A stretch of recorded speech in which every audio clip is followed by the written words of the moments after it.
recently had the chance to watch the movie Suncoast as a part of the Sundance Film Festival before it streams on Hulu in February. The movie is a sentimental coming-of-age drama about a girl growing up in Florida in the early 2000s. When we first meet our main character, Doris, played by Nico Parker, we discover an awkward teenager living with her mother Kristine, played by Laura Linney, and her brother, who is comatose after suffering from brain cancer. Towards the beginning of the film, her brother is transferred into a hospice care facility.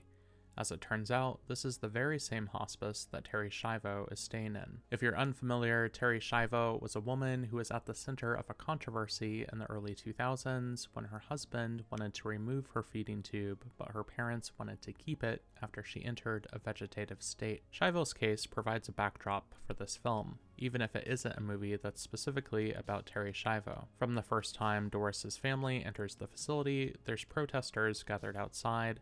They have to go through security to make sure they don't have weapons, which at times creates an extra layer of frustration for Kristine when she wants to visit her son. In Kristine and Doris, we see two different people that have dealt with grief in different ways. Kristine largely treats her son like he's still present with her, talking with him like he can still understand what she's saying. Doris, on the other hand, has largely moved on and doesn't feel the need to stay with her brother anymore. As Kristine begins to spend more time in the hospice facility, including staying there overnight, Doris gains a budding level of independence, including hanging out with a rebellious group of friends who now party with her at her home now that it's empty. Along the way, Doris strikes up an unlikely friendship with a man, played by Harrelson, who has traveled across the country to protest on Schiavo's behalf after the death of his own wife. I have to say, while I was watching the movie, I was a little thrown off by the connection to Terri Schiavo.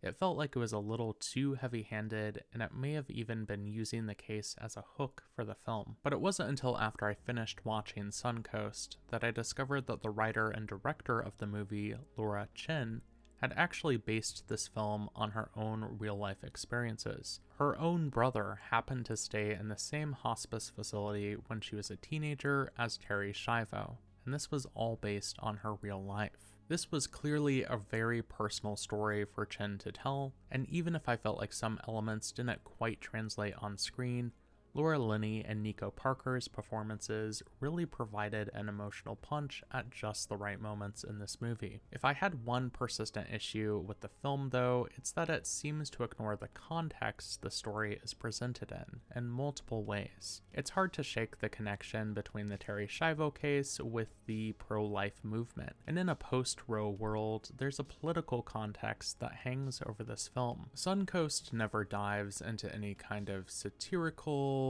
commentary on politics. If anything, it's there to humanize the people that would be protesting on Schiavo's behalf, especially with Harrelson's character. But as someone who grew up around a lot of religious conservatives, I felt like in this portrayal, it missed some of the nuances of the ways that someone who has that ideology might speak and behave. There's also the relationship between Parker's character and Harrelson's character. When they first meet up, they're strangers. Then throughout the film, we see Doris, a teenage girl, do things like get in a car with this adult man that perhaps might be unsafe in real life.